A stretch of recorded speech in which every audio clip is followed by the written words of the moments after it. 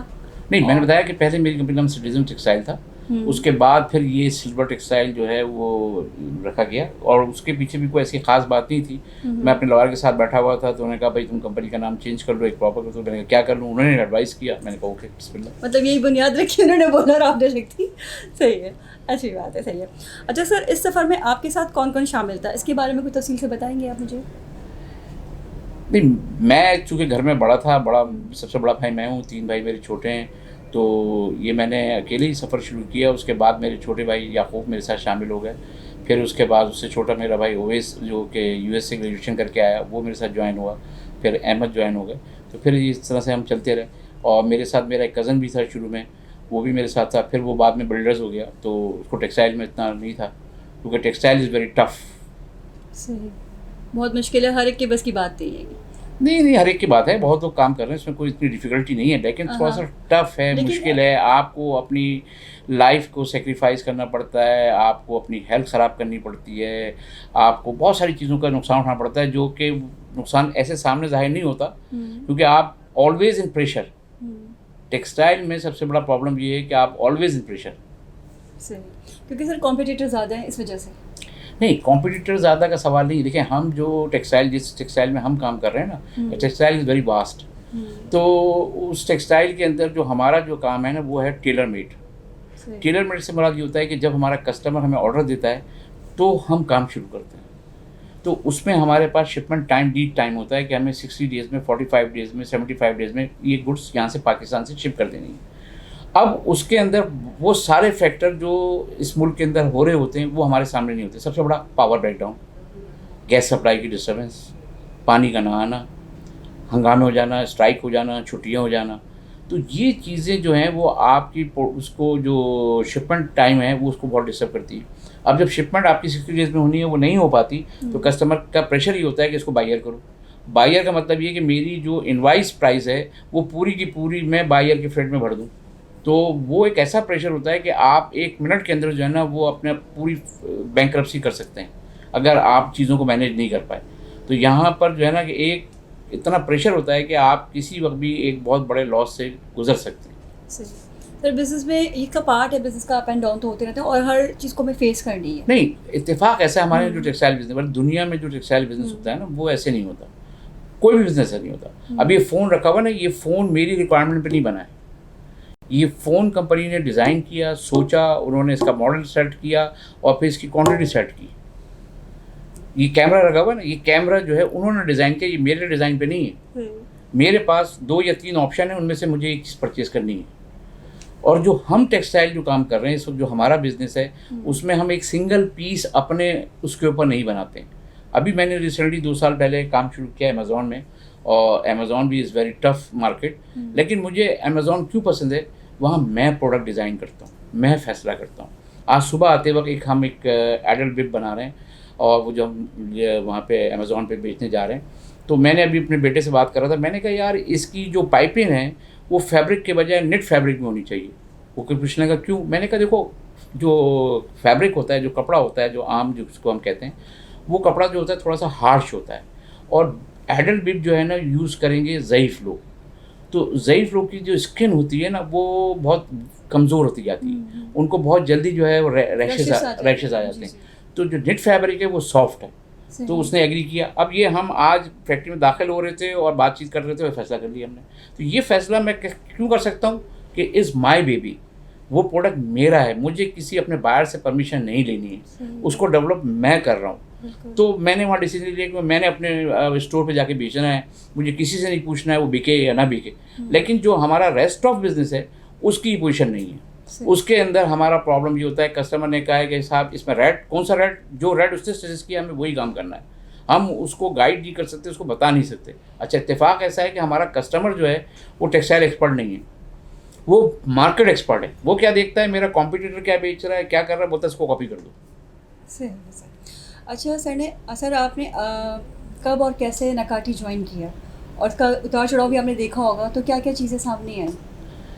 یہ ایک بڑا دلچسپ واقعہ ہے.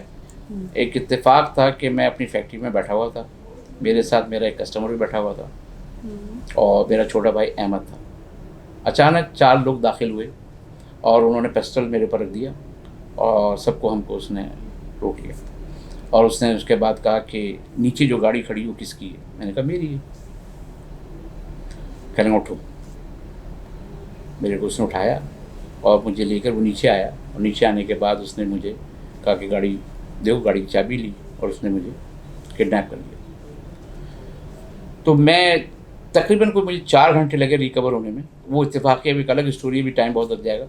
تو وہ میں وہاں سے ریکور ہوا. جب میں ریکور ہوا, جب میں فیکٹری پہنچا تو ایک صاحب تھے میری فیکٹری پہ بیٹھے ہوئے, ان کا نام کیپٹن موئز تھا. وہ کیپٹن موئز صاحب جو تھے وہ اس وقت نکاٹی کے پریزیڈنٹ تھے.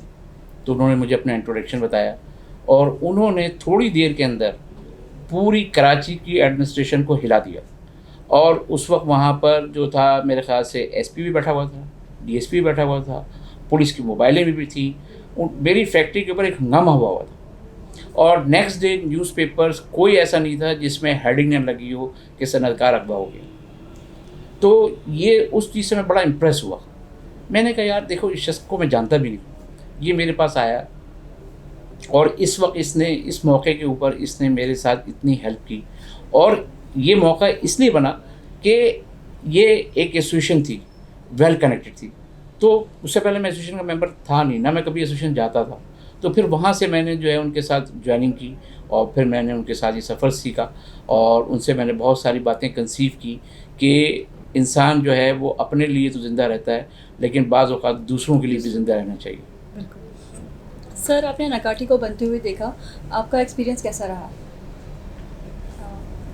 نکاٹی تو ہم نے جو ہے وہ بہت انیشیل اسٹیج میں سٹارٹ کیا اور میں نے آپ کو بتایا جیسے کیپٹن موئی صاحب نے یہ بیڑا اٹھایا اور انہوں نے بہت زیادہ مشکلات کا سامنا کیا اس نکاٹی کو بنانے کے لیے, کیونکہ اس کراچی کے بہت سارے لوگ جو تھے نا نکاٹی کے خلاف تھے, لیکن انہوں نے ان سب سے اکیلے جدوجہد کر کے اور انہوں نے جو ہے یہ نکاٹی کا licence director general trade organisation سے لیا اور الحمدللہ پھر یہ سفر شروع ہوا.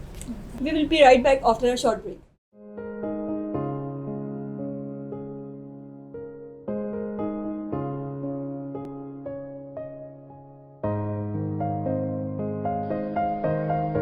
Welcome to Silver Textile Factory, a true vertical mill for terry products. Silver Textile Factory started operations in 1982 and since then supplying quality bath and kitchen products to its valued and highly praised customers around the globe, especially to USA and European part of the world. Silver Textile is proud to have well-renowned prestigious brands and store names on its profile. Welcome back ناظرین. سوالات کا سلسلہ جاری ہے اور میرے ساتھ موجود ہیں سید عثمان علی جو کہ پریزیڈنٹ ہیں TMA کے. سر میں آپ سے پوچھنا چاہوں گی آپ نکاٹی کے صدر کب بنے اور اس پورے ٹینیور میں کیا کیا کیا آپ نے؟ میں میرے خیال سے 98 میں جو تھا میں پریزیڈنٹ تھا. پہلے تو پریزیڈنٹ جو تھے وہ ہمارے کیپٹن موئی صاحب جسے میں نے بتایا وہ تھے, ان کے پاس زاہد مقبول اور زاہد مقبول کے بعد میں تھا. اور اس دوران ایک سب سے بڑا ہمارا ایسوسیشن کا پرابلم تھا, وہ پرابلم یہ تھا کہ ہم فائنینشلی بہت ویک تھے اور ہمارے پاس پراپر آفس نہیں تھا اور بہت ساری ہماری جو تھی اس طرح کی شارٹ کمنگ تھی کسی ایسوسیشن کو چلانے کے لیے. تو میرا ایک آبجیکٹو تھا کہ کسی صورت سے جو ہے وہ جو کشکول ہے وہ توڑا جائے, اور کشکول یہ تھا کہ ہمیں جو ہے اپنے ڈے ٹو ڈے افیئرس چلانے کے لیے جو ہے وہ لوگوں سے جو ہے وہ ریکویسٹ کرنی پڑتی تھی کچھ کنٹریبیوٹ کریں تاکہ سیلری اور اس طرح کی چیزیں پے آف ہو جائیں, الیکٹرک بل وغیرہ.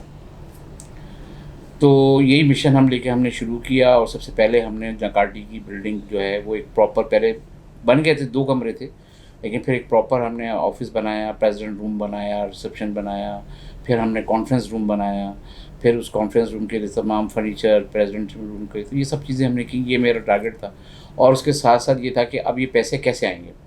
وہ میرے خیال سے اس وقت اچھی خاصی کاسٹ تھی, کوئی شاید 18 لاکھ یا 24 لاکھ روپے کی. ہم نے اس وقت پہلا سووینئر نکالا اور سووینئر میں ایڈ جمع کیے اور اس ایڈ سے ہم نے یہ پورے کام کو کمپلیٹ کیا اور پھر اس کے بعد پھر رجسٹریشن چلتی رہی. صحیح سر, اس میں کن کمیٹیز کو آپ ہیڈ کر رہے ہیں اور نکاٹی اس وقت کس اسٹیج پہ کھڑی ہے؟ میں نکاٹی کے اندر تو اس وقت فائنینس کمیٹی کو میں دیکھ رہا ہوں. نکاٹی جو ہے وہ اس وقت ایک بڑے پرابلم میں آئی ہوئی ہے. ہمارے 2 سال سے الیکشن نہیں ہو پائے. اس کی وجہ یہ ہے کہ ایک ہمارے خلاف ایک کیس فائل ہوا ہے سندھ ہائی کورٹ کے اندر اور اس میں وہاں سے اسٹے گرانٹ ہوا ہے جس میں یہ ہے کہ ہمارے پاس یہ ہم پہ وہ ایک DGTO ایکٹ ہے 2013. اس ایکٹ کے اندر یہ ہے کہ ایسوسیشنس کے ممبرز اور چیمبر کے ممبر سے وہ لوگ بن سکتے ہیں جن کے پاس سیل ٹیکس رجسٹریشن ہو اور منیمم ان کی سیل جو ہے وہ 50 ملین کی ہونی چاہیے. 50 ملین کی سیل سے نیچے کے لوگ جو ہیں وہ ایسوسیشنز اور چیمبر کے ممبر نہیں بن سکتے. اب اس لاء کے اندر بڑی انٹرپریٹیشن ہے, بڑا پرابلم ہے. اس کو 2013 سے امپلیمنٹ ہونا تھا, امپلیمنٹ نہیں ہوا, لیکن آپ سمجھ لیجئے کہ 2020 میں اس کے خلاف ایک ہمارے ممبر تھے, انہوں نے ہائی کورٹ میں جا کے شکایت کی کہ نارتھ کراچی میں جو الیکشن ہو رہے ہیں اس میں اس ایکٹ کو فالو نہیں کیا جا رہا ہے. تو اس کے اوپر ہائی کورٹ نے جو ہے وہ اسٹے دے دیا. تو اس کی وجہ سے جو ہے وہ ساری ہماری جو ایکٹیویٹیز ہیں وہ بہت سلو ہو گئی اور جو ڈیسیجن ہونے چاہیے تھے, جو کام ہونا چاہیے تھا, جو کام ہو رہا تھا وہ کام رک سا گیا. تو اب کوشش ہو رہی ہے کہ ہم اس مسئلے کو حل کریں، اور ہم نے ڈائریکٹریٹ جنرل سے بھی کوشش کی کہ آپ ہمیں اس میں گائیڈنس دیں، لیکن وہ بھی کلیئر گائیڈنس نہیں دے رہے ہیں۔ تو اب ہماری کوشش ہے کورٹ سے کہ کورٹ ہمیں جو ہے وہ اس کی صحیح ڈائریکشن دے، کیونکہ ہمارے پاس پرابلم یہ ہے کہ ہمارے نارتھ کراچی انڈسٹری ایریا کے اندر small and medium size units بہت ہیں، جن کی سیلز تو ہیں لیکن وہ آفیشلی ریکارڈڈ نہیں ہے ہماری اکانومی کو جس طرح سے اسٹرکچرائز ہوئی ہوئی ہے۔ تو اگر ہم اس چیز کو اڈاپٹ کرنے کے لیے ہم کو کہا جائے گا تو ہمارے ممبرس جو ہیں وہ بہت سارے ہمارے ممبر نہیں رہ سکیں گے۔ تو ہم اس کوشش میں ہیں کہ بھائی اس لاء کے اندر کوئی ایسی امینڈمنٹ ہو جائے، کوئی چینجز ہو جائے کہ ہم جو چھوٹے اسمال اینڈ میڈیم سائز جو ہم فیکٹریز ہیں وہ سب ہم ایسوسیشن کے ممبر بن سکیں اور رہ سکیں۔ تو یہ ایک جدوجہد چل رہی ہے، جس کی وجہ سے جو ہمارا مین ٹاسک ہے کہ جو ہم ایشوز پہ بات کرنی تھی، جو چیزیں وہ تھوڑی سی پیچھے رہ گئی ہیں۔ صحیح سر، نکاٹی کو لے کر آپ کی فیوچر گولز کیا ہیں؟ دیکھیں، نکاٹی ایک اور ایسی کراچی میں 5-7 ٹاؤن ایسوسیشن ہیں، اور ان ٹاؤن ایسوسیشن کا جو گول ہوتا ہے وہ یہ ہوتا ہے کہ علاقے کے اندر انڈسٹریل ایریا میں انفراسٹرکچر کو بلڈ اپ کیا جائے۔ میں پرویز مشرف صاحب کو پھر اس موقع کے اوپر ایک مبارکباد پیش کروں گا کہ آپ نے جو اقدام لیا پریزیڈنشیل آرڈر کے تحت، آپ نے 4 کمپنیز فارم کی کراچی کے اندر، انڈسٹریل ڈیولپمنٹ کمپنی، جس میں سے north Karachi development management company north Karachi میں ہے، فیڈرل ایریا میں ہے، کورنگی میں اور لانڈی میں۔ اور یہاں پہ میں سب سے زیادہ اپریشیٹ کروں گا سندھ گورنمنٹ کو کہ سندھ گورنمنٹ نے ان کمپنیز کو اون کیا، ان کو فنڈ پرووائڈ کیے۔ ہماری north Karachi development management company کو 57 کروڑ روپے کے فنڈ دیے انہوں نے۔ اس سے پہلے 25 کروڑ روپے کے فنڈ ارباب رحیم صاحب نے دیے، وہ دیے انہوں نے آج سے کچھ 10 سال پہلے، اور اس کو بھی 3 سال ہو گئے فنڈ کو دیے ہوئے۔ اور انہوں نے ہم پہ بھروسہ کیا سندھ گورنمنٹ نے، اور انہوں نے کوئی گورنمنٹ انفلوئنس، کوئی گورنمنٹ مشینری کا تعلق نہیں رکھا۔ کہا کہ آپ اپنے علاقے کو خود ڈیولپ کریں، اپنے انداز میں کریں، اپنی چیزوں کو خود ڈیسیجن لیں، جو آپ کو انفراسٹرکچر چاہیے۔ اور میں خاص طور پہ مراد علی شاہ صاحب وزیر اعلیٰ سندھ کا انتہائی شکر گزار ہوں کہ ان کے الفاظ تھے کہ تم کو کیا چاہیے، تم PC1 بنا کے لاؤ، میں اپروو کروں گا، جو ہمیں یقین نہیں آ رہا تھا۔ لیکن جب PC1 ہمارے گئے ہیں تو بغیر کسی آبجیکشن کے مراد علی صاحب نے اپروو کیا، اور اس میں بہت ساری دشواریاں آ رہی تھیں۔ انہوں نے پرسنلی اپنے پاورز کو یوز کیا اور دشواریوں کو ایک طرف رکھتے ہوئے وہ تمام چیزیں ہمیں کر کے دیں آج، جس کی وجہ سے ہمارا انڈسٹریل ایریا ایک اس پوزیشن میں آ چکا ہے کہ یہاں پر آج کسی کسٹمر کو، آپ اگر انٹرنیشنل کسٹمر کو لے کر آتے ہیں یا یہاں کے لوگوں سے آپ ملیں، بات کریں، تو آپ کو وہ کہیں گے کہ ریئلی اپریشیٹ کریں گے۔ اس وقت آپ یہ سمجھ لیجیے کہ اسٹریٹ لائٹ جو ہے وہ ہماری north Karachi development management company جلا رہی ہے، اس کی الیکٹریسٹی بل وہ پے کرتی ہے، ہمارے پاس کوئی ریسورسز نہیں ہیں۔ اسی طریقے سے پورا ایک ویجیلنس ڈپارٹمنٹ بنایا ہے، جس کے ذریعے انڈسٹریل ایریا کی صفائی ستھرائی اور روزانہ کے طور پہ دن اور رات ہم مشینری کام کر رہی ہے، مشینری پرچیز کی ہے۔ ہمارے پاس جو ہے وہ آٹومیٹک سویپنگ مشینز ہیں، جس کے ذریعے ہم علاقے کو صاف کر رہے ہیں، یہاں سے اپنا کچرا اٹھا رہے ہیں، تمام چیزوں کر رہے ہیں۔ تو یہ سارے پلان ہمارے north Karachi development management company لے کے چل رہی تھی اور چیزوں کو کر رہی ہے۔ اور سندھ گورنمنٹ کے جیسے میں نے کہا کہ ہمارے ساتھ جو ہے ایک اچھا لائزن ہے اور ایک کوپریشن ہے، تو انشاءاللہ یہ چیزیں بہتر ہوں گی وقت کے ساتھ ساتھ۔ چلیں انشاءاللہ۔ سر، آپ TMA کے صدر ہیں، آپ کے لیے مطلب اس کا ویژن کیا ہے اور TMA کو کس ڈائریکشن میں لے کے جانا چاہتے ہیں؟ دیکھیے، ٹاور مینوفیکچر ایسوسیشن کا وجود جو ہوا ہے وہ آج سے کوئی تقریباً سمجھیے 40 سال پہلے ہوا۔ وہاں بھی ایک ہمارے بزرگ بہت محترم آج اس دنیا میں وہ بھی نہیں ہیں، SM رضوی صاحب، انہوں نے یہ ضرورت محسوس کی اور اس وقت ٹاور مینوفیکچر ایسوسیشن کی وجود ہوا، اور یہ سفر وہ بیچارے اکیلے لے کے چلے، پھر لوگ شامل ہو گئے قافلے میں اور چلتا رہا معاملہ۔ اور آج ماشاءاللہ جو ہے ہم جو ایسوسیشن ہے وہ ہماری 2 بلین کی ایکسپورٹ ہے، 2 بلین یعنی $2 ارب کی ہم سالانہ ایکسپورٹ کرتے ہیں ٹاور مینوفیکچر ایسوسیشن۔ ہمارا ایک آفس کراچی میں ہے، دوسرا آفس ہمارا لاہور میں ہے، اور اس طریقے سے ہم اس کو وہ تمام ایشوز جو ایکسپورٹ کے ہنڈرنس ہیں وہ ہم کوشش کرتے ہیں کہ اس ایسوسیشن کے تھرو ہم اس کو ریکٹیفائی کریں۔ اور ایک اور ایفرٹس آج سے 20 سال 25 سال پہلے ہوئی تھی کہ SM Rizvi institute under tower manufacture association قائم ہوا کورنگی کے اندر، اور وہ انسٹیٹیوٹ جو کرنگی کے اندر جو تھا وہ وہاں پر آج ٹیکسٹائل ڈپلوما اور ٹیکسٹائل کی گریجویشن کلاسز ویونگ کے اندر اور ویٹ پروسیسنگ کے اندر اور میکینیکل میں الیکٹریکل میں وہاں پہ کورسز ہو رہے ہیں، اور بچے وہاں سے جو ہے وہ ایجوکیشن لے رہے ہیں اور ووکیشنل ٹریننگ لے رہے ہیں تاکہ انڈسٹری کو وہ اسٹف پرووائڈ ہو سکے جو انڈسٹری کی ریکوائرمنٹ ہے۔ صحیح ہے سر، اس وقت کا کیا ماحول دیکھ رہے ہیں کہ جب انٹرنیشنل مارکیٹ میں کام کم ہو گیا ہے، یو ایس اے میں ریزیشن آیا ہوا ہے اور ڈالر کی قیمت میں اتار چڑھاؤ ہے، ایکسپورٹ کم ہو گئی ہے، ان موبائل کو کس طرح ہائر اتھارٹیز لے کر جائیں گے اور اس کا حل کیا ہوگا؟ دیکھیے اس کا بہت آسان حل ہے، اور یہ ریسیشن ہر 10 سال میں آتا ہے، یہ کوئی پہلی دفعہ نہیں آیا، اس دفعہ تھوڑا سا زیادہ آ گیا ہے کیونکہ اس سے پہلے بوم بہت بڑا آیا ہوا تھا۔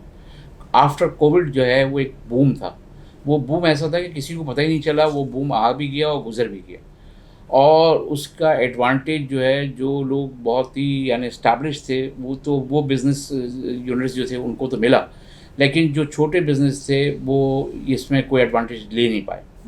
اب اس کے نتیجے میں کیا ہوا کہ اس وقت جو ہے وہ پوری دنیا میں ایک ریسیشن آ گیا کیونکہ پرائسز اتنی ہائی ہو گئی، ہماری جو کاٹن ہے وہ $1.50 سے ابو چلی گئی تھی، جو کہ آج جو ہے وہ 78 سینٹ پہ ہے، تو یہ ہاف ہو گئی کاٹن کے پرائسز۔ ایسے ہی پیٹرول کے پرائسز بہت زیادہ بڑھ گئے، ابھی بھی بڑھے ہوئے ہیں۔ پھر اسی طریقے سے جو ہے وہ جو فریٹ تھا ہمارا، جو شپنگ لائن تھی، جو ہم نارملی $2,000 یا $2,200 فریٹ پے کرتے تھے، اس کی جگہ ہم نے $15,000 اور $16,000 فریٹ پے کیا۔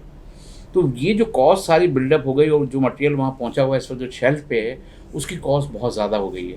اچھا، پوری دنیا کے اندر لوگوں کی جو عام پبلک ہے ان کی اتنی زیادہ جو ہے وہ انکم بڑھی نہیں۔ ہمارے ملک میں تو مائنس میں ہو گیا، میں اپنے ملک کی بات نہیں کر رہا، میں فرسٹ ورلڈ کی بات کر رہا ہوں۔ فرسٹ ورلڈ میں بھی جو ان کا جو پے اسکیل تھا وہ کوئی ہارڈلی 10 to 15% بڑھا، لیکن جو کاسٹ آف پروڈکٹ جو تھی وہ ڈبل ہو گئی، اور پیٹرول جو سب سے انیشیل ہے وہ ڈبل ہو گیا۔ ڈبل کیا ہو گیا؟ مقصد جو $1.99 میں جو پیٹرول لے رہے تھے وہ لوگوں نے $5 میں بھی پرچیز کیا۔ تو یہ جو ان کا جو بجٹ ہوتا ہے نا، دیکھیں بجٹ ہمارے ملک میں لفظ یوز ہوتا ہے، لیکن ہمارے یہاں بجٹ کا کوئی کانسیپٹ نہیں ہے۔ یہ بجٹ کا کانسیپٹ جو ہے فرسٹ ورلڈ میں موجود ہے، تو وہ ان کے بجٹ جو ہے نا فیل ہو گئے۔ اب جب فیل ہو گئے تو کٹ کہاں کرے گا آدمی؟ اپنی گارمنٹس کو سلو کرے گا، اپنے بیڈ شیٹ کو سلو کرے گا، ٹاول کو سلو کرے گا، اور اس طرح کی جو دوسری آئٹمس ہیں گھر کے اس کے اندر جو ہے وہ کٹ شٹ کرے گا۔ تو اس کی وجہ سے کیا ہوا ہے کہ ایک ریسیشن کریٹ ہو گیا ہے اس وقت، لیکن یہ ریسیشن جو ہے شارٹلی ریزالو ہو جائے گا، کوئی بہت لمبا نہیں ہے۔ لیکن اب ہمارے ملک کو چونکہ اس وقت ایکسپورٹ کی بہت شدید ضرورت ہے، کیونکہ دیکھیے یہ جو ایک آپ ڈالر کا ایشو پہ آپ نے بات کی نا، یہ ڈالر کا ایشو جو ہے یہ بیکار کا ایشو ہے۔ اب اس کے اندر عام پبلک کو الجھا دیا گیا ہے، اور عام پبلک کو روز اس فکر میں رہتی ہے آج $220 کا ہو گیا، آج $200 کا ہو گیا، آج $240 کا ہو گیا۔ بھائی 220، 240، 250، $300 کا ڈالر ہو جائے، عام پبلک کو کیا تعلق ہے؟ پاکستان ایک گروئنگ کنٹری ہے، یہاں کے اوپر ویٹ ہوتا ہے، یہاں پہ رائس ہوتا ہے، یہاں پہ دیگر اور تمام طرح کے فروٹس ہوتے ہیں، یہاں پہ جو ہے وہ آپ کو ملک پروڈیوسر ہیں آپ، تو آپ کو ڈالر سے کیا تعلق ہے؟ ٹھیک ہے آپ کی امپورٹ ضرور ہیں، آپ کو امپورٹ بیلنس کرنے کے لیے ڈالر کو آپ کو کنٹرول رکھنا ہوتا ہے، تو اس کو آپ مینیج کریں۔ آپ مینیج کرنے کے بجائے آپ نے اتنا بڑا کیوس کریٹ کر دیا ہے کہ پوری قوم، پوری عوام جو ہے وہ روزانہ اس فکر میں کہ ڈالر کا کیا ریٹ ہے۔ بھائی اس کا ڈالر سے کیا، امپورٹر اور ایکسپورٹر کا کام ہے ڈالر کا، آپ اس کو اوپن اکانومی میں لے کے جائیں۔ اب ہوا کیا ہے، آپ نے یہ ڈالر دے دیا بینک کے کنٹرول میں اور اسٹیٹ بینک کے کنٹرول میں۔ اسٹیٹ بینک کا جو کیا کہلائے گا، جو فیوریٹ ہے وہ بینکس ہیں۔ اس وقت اسٹیٹ بینک کا پورا کام اور پوری کوشش جو ہے وہ بینکس کو پروٹیکٹ کرنا ہے، ٹھیک ہے۔ اب ڈالر کون کنٹرول کر رہا ہے؟ بینک۔ ابھی اسکینڈل چل رہا ہے کہ صاحب اتنے بلین روپیز جو ہے بینکوں نے پیسے بیچ میں بنا لیے۔ وہ کیسے بنا لیے کہ جی میں ایکسپورٹر ہوں، مجھے کہا کہ جی آج $200 کا ڈالر کا ریٹ ہے، ایک صاحب امپورٹر ہیں ان سے کہا جی $220 کا ہے، ان کو بھی کراس مارا، مجھے بھی کراس مارا، نہ مجھے فیئر پرائز دی نہ امپورٹر سے فیئر پرائز لی، اس کو $220 کا ڈالر بیچا، مجھ سے $200 کا خریدا۔ بھائی آپ اس سسٹم کو بریک کریے۔ یہ سسٹم رائج تھا جو کہلاتا تھا بونس واؤچر، آپ یہ پلان اس کو کنورٹ کریے۔ آپ ہر ایکسپورٹر کو کہیے کہ بھائی تم ڈائریکٹلی اپنا جو بھی ڈالر ہے وہ امپورٹر کو دو، امپورٹر کو کہیے کہ تم جا کر ایکسپورٹر سے پہلے ڈالر رینج کر کے آؤ